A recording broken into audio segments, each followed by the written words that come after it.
బీఆర్ఎస్ను బతికించుకునేందుకు BJP ప్రయత్నిస్తుందని CM Revanth Reddy ఆరోపించారు.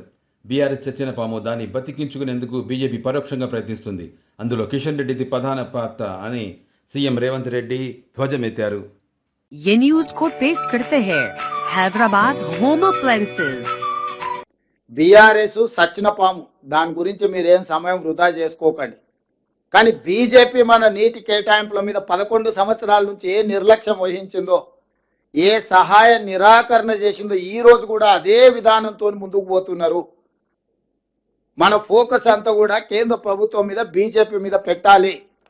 BJP పరోక్షంగా కేసీఆర్ను బతికించడానికి ఈరోజు ప్రయత్నం చేస్తున్నారు. దానికి ప్రధాన పాత్ర పోషిస్తున్నది కిషన్ రెడ్డి గారు. కిషన్ రెడ్డి గారు మాట్లాడే ప్రతి మాట కేటీఆర్ ఆఫీస్ నుంచి వచ్చే ప్రెస్ నోటే కిషన్ రెడ్డి గారు మాట్లాడుతూ ఉంటారు. నేను ఇది అధికారికంగా ఆరోపణ చేస్తున్న కిషన్ రెడ్డి గారి మీద. ముఖ్యమంత్రిగా నేను వారి ఇంటికి వెళ్ళి కలిసి వచ్చిన. ఉత్తమ్ కుమార్ రెడ్డి గారు కలిసినారు, కోమటిరెడ్డి గారు కలిసినారు. తెలంగాణ రాష్ట్ర సమస్యల మీద, అనుమతుల మీద ఏ ఒక్క రోజు కూడా మమ్మల్ని ఏ మంత్రి దగ్గరికి తీసుకెళ్ళలే. కలిసినప్పుడు ఇచ్చిన కాగితం తీసుకుంటాడు, మేము లేనప్పుడు పోయి మంత్రులతో మాట్లాడొస్తాడు.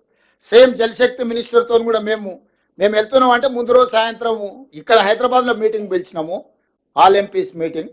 లేదు నాకు ఢిల్లీలో మీటింగులు ఉన్నాయి అన్నాడు. సరే మంచిది, రేపు మేము ఢిల్లీకి వచ్చిన మంత్రిని కలవడానికి మాతానికి రాండి అంటే ఆ ముందు రోజే సాయంత్రం పోయి మంత్రి గారికి ఏం చెప్పిండో. సీక్రెట్ ఎందుకు కిషన్ రెడ్డి గారు? నువ్వు నిజంగా ప్రజల పక్షాన్ని, తెలంగాణ పక్షాన్ని చెప్పేది ఉంటే మేము వచ్చేటప్పటికి నువ్వు అక్కడ మంత్రి దగ్గర కూర్చుంటే నువ్వు కూడా కేంద్ర మంత్రివే కదా, నీకు కూడా విజ్ఞప్తి చేస్తాం.